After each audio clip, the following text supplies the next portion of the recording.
Purest soul that I have ever seen, അങ്ങനെ വേണം പറയാം.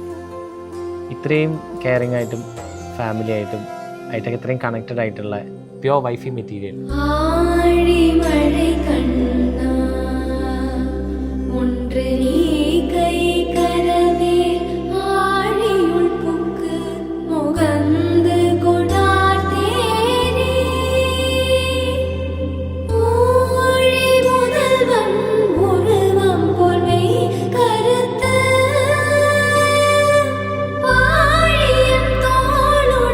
എനിക്ക് എന്നാണോ ആ പേഴ്സണാണ് എൻ്റെ വൈഫായിട്ട് വരേണ്ടതെന്ന് ഞാൻ മനസ്സിൽ കരുതി ആ പേഴ്സൺ തന്നെയാണ് എൻ്റെ ലൈഫിലോട്ട് വന്നത്. അടിപൊളിയായിരുന്നു. അപ്പോൾ ഞാൻ കണ്ടപ്പോൾ ഞെട്ടി. എക്സ്പെക്റ്റഡ് ആയിരുന്നു ഓക്കെ ഈ ഒരു ഫൈനൽ ലുക്കിലോട്ട് എത്തുന്നു, പക്ഷേ ബ്രൈഡിൻ്റേതായിട്ടുള്ള ഒരു സംഭവം ഉണ്ടല്ലോ, പിന്നെ കല്യാണം കഴിക്കാൻ പോകുന്ന വ്യക്തിയല്ലേ, ആ വ്യക്തിനെ നേരിട്ട് കാണുമ്പോൾ ഉണ്ടാവുന്ന ഫീൽ ഇറ്റ്സ് ഡിഫറെൻറ്റ്.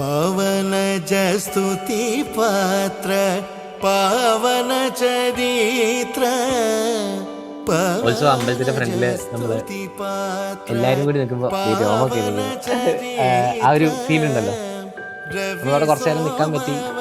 ഞാൻ ഒത്തിരി ദൈവത്തിന് നന്ദി പറഞ്ഞു. She's the right person.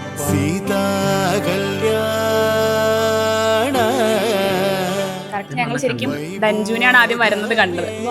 ധഞ്ജുല്ലേ വരുന്നത്, പിന്നെ രശ്മിയുണ്ട് സൈഡിൽ. രശ്മിനെ കണ്ടിട്ട് എനിക്ക് പെട്ടെന്ന് മനസ്സിലായില്ല. പക്ഷെ എല്ലാ ലുക്കിലും അടിപൊളിയായിട്ട് ബ്യൂട്ടി ആയിട്ട് വരുന്നവരാണ്. ഇന്ന് ഭയങ്കര രസമായിരുന്നു. എല്ലാവർക്കും ഭയങ്കര ഹാപ്പി ആയി അവളെ കണ്ടപ്പോൾ.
Wishing Pupu and Danju a very happy married life.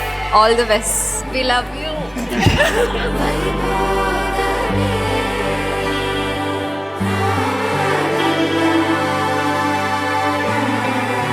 Happy married life എന്ന് മാത്രം പറയാനുള്ളൂ. ചേച്ചിനെ എന്തായാലും ഞാൻ മിസ് ചെയ്യും, അത് ഉറപ്പാ. പിന്നെന്താ, ഞാൻ കൂടുതൽ പറഞ്ഞാൽ ചിലപ്പോൾ കരയും. Bye.